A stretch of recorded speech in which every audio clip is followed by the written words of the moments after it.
আসসালামু আলাইকুম। এটা নুন দিয়ে দিয়েছি,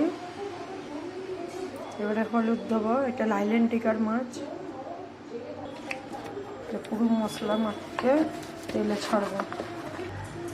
এখানে আমি তেল দিয়ে দিলাম মাছ ভাজার জন্য। এখানে তেল গরম হয়ে গেছে, মাছটা দিয়ে দিচ্ছি।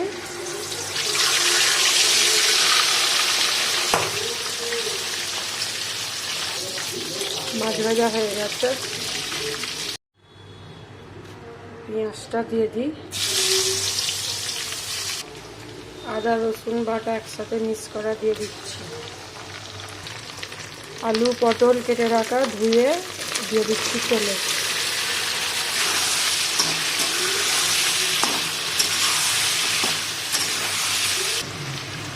এতে নুন দিয়ে দিলাম, নুনের পরে নেড়ে চেড়ে হলুদ দিয়ে দিচ্ছি, ধনে গুঁড়ো দিয়ে দিচ্ছি, জিরে গুঁড়ো দিয়ে দিচ্ছি, লাল লঙ্কা গুঁড়ো দিয়ে দিচ্ছি, ঝাল লঙ্কা গুঁড়ো দিয়ে দিচ্ছি।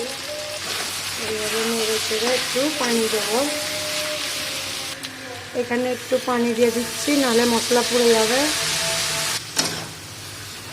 এবার এটা কষা হবে।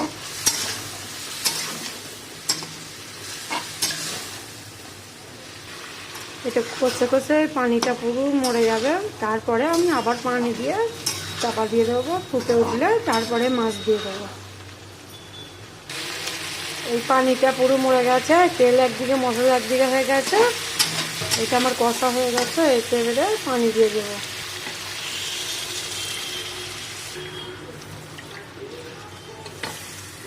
এই যে আমার পানি দেওয়া হয়ে গেছে, এটা চাপা দেবো। চাপা দিয়ে দিচ্ছি, ফুটে যাওয়ার অপেক্ষা করব। এই যে পটল ফুটে গেছে, এটা আমি মাছের মাথাগুলো দিয়ে দেবো। খালি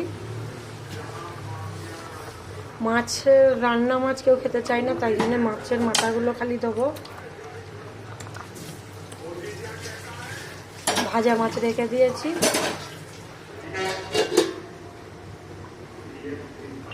পাঁচ মিনিট পর আমি এটা খুলছি, দেখি আলু সেদ্ধ হয়ে গেছে কি।